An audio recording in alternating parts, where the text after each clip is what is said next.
Salut à toi et bienvenue dans cette nouvelle vidéo. Aujourd'hui, une fois n'est pas coutume, on va parler photographie argentique et plus particulièrement, on parle de Do Hasselblad 500C ou CM. Je sais pas si c'est compatible avec tous les Hasselblad, en tout cas sur la série des Hasselblad 500, donc les C, les CM ou les peut-être 503, je ne sais pas. Si tu me suis sur mes réseaux, tu as dû voir que depuis quelque temps, je poste des photos prises avec un Hasselblad, mais des photos prises de manière horizontale ou verticale, mais en rectangle et pas en carré. Effectivement, à la base, moi, donc mon Do Hasselblad 500C, c'était le Do A12, un peu classique standard qui fait des photos donc en 6 par 6. Donc c'est celui-ci, tu vois sur le dos c'est marqué 12 pour A12, et donc du coup tu peux faire 12 photos dessus en format carré.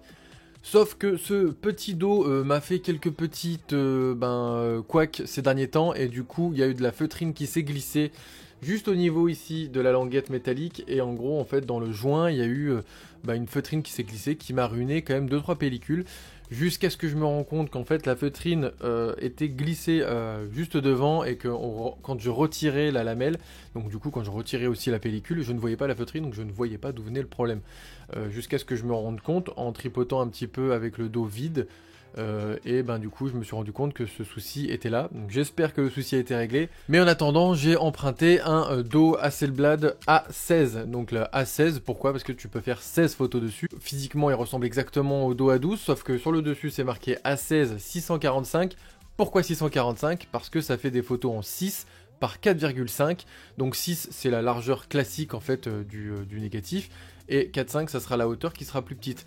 Donc par conséquent, tu t'en doutes, tu peux faire un petit peu plus de photos. Au lieu de 12, tu vas en faire 16, ce qui est plutôt pas négligeable, parce que sur une pellicule, ça fait quelques vues en plus, de petites économies qui sont pas négligeables. Et en plus, ça fait un petit format rectangulaire au lieu d'un format carré. Ça change un petit peu sur un appareil photo où jusqu'à il n'y a pas si longtemps que ça, j'étais persuadé que ce Do A16 était plus un mythe qu'une réalité. Et en fait, ça existe vraiment. Et du coup, il y a pas mal de personnes qui m'ont demandé mais comment ça, tu fais des photos en rectangulaire avec un Hasselblad?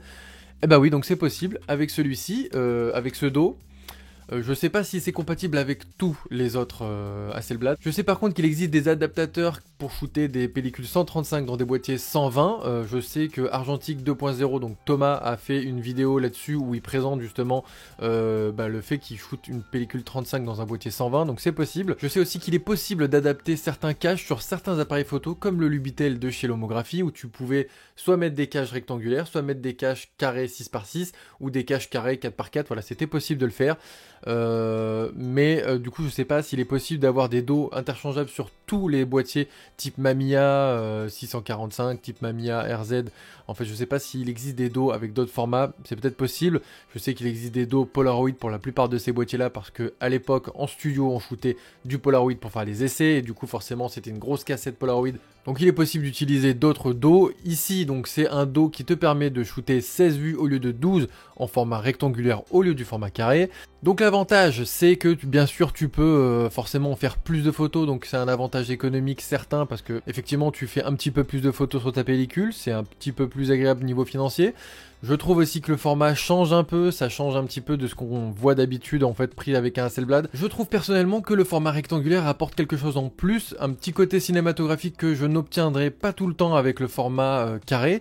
Je trouve aussi qu'avec un format rectangulaire, certains portraits ont un peu plus de cachet, un peu plus de force, donc j'aime beaucoup le format rectangulaire, j'aime beaucoup le format carré, mais pas pour les mêmes utilisations, et du coup c'était une très bonne nouvelle que de pouvoir shooter en format rectangulaire avec ce boîtier là. J'avais vu pas mal d'articles avant d'essayer, j'ai réussi à en trouver un, ça se loue, ça s'achète, c'est pas forcément donné tout le temps, mais voilà, si tu cherches à faire des formats rectangulaires avec ton Hasselblad, sache que c'est possible. Le seul point négatif que je pourrais te dire dessus, c'est que quand tu mets ton dos A16 au dos de ton Hasselblad, il faudra que tu penses bien sûr soit à acheter un cache pour ton verre dépoli, soit à mettre comme moi du gaffeur, parce que ton verre dépoli reste carré, donc tu perds quand même pas mal d'informations. Pour ma part, j'ai opté pour un viseur comme ça, un prisme, qui te permet donc du coup de pouvoir shooter comme ça, donc c'est très bien pour les vues horizontales. Par contre pour les vues verticales, c'est un viseur 45 degrés et pas 90, donc du coup tu ne peux pas voir directement comme ça ou directement comme ça, face vraiment comme une visée réflexe.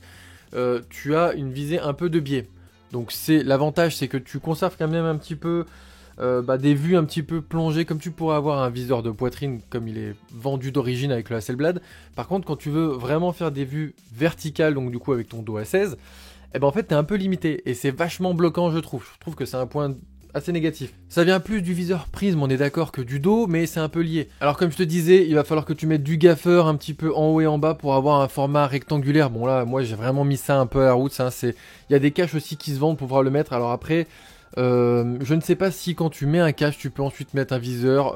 Je crois que tu es peut-être obligé de mettre le verre dépoli parce que la zone de slide est très courte, à moins que ça soit quelque chose qui se colle sur le dépoli. Je ne sais pas du tout comment ça fonctionne. J'ai mis du gaffeur parce que ça fonctionne très bien. Tu as un comme ça, quand tu utilises soit ton viseur poitrine, soit ton viseur 45 degrés ou 90 degrés, tu as quand même en fait les deux bandes noires au-dessus qui te dit attention, t'as un rectangle et t'as pas un carré. Bien sûr, oublie pas d'enlever ton gaffeur quand tu fais du format carré.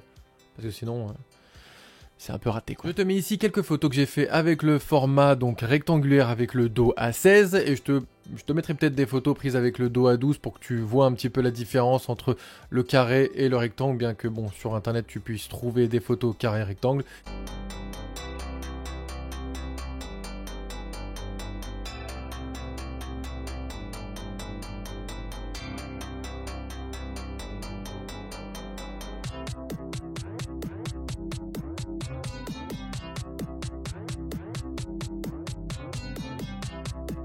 Merci à toi d'avoir suivi cette vidéo, j'espère qu'elle t'aura plu. N'hésite pas à faire ton retour, n'hésite pas à partager tes photos ou bien sûr tes petites astuces pour améliorer notre quotidien et enchanter notre quotidien argentique. D'ici là, sors faire des photos et puis à bientôt pour une prochaine vidéo. Salut!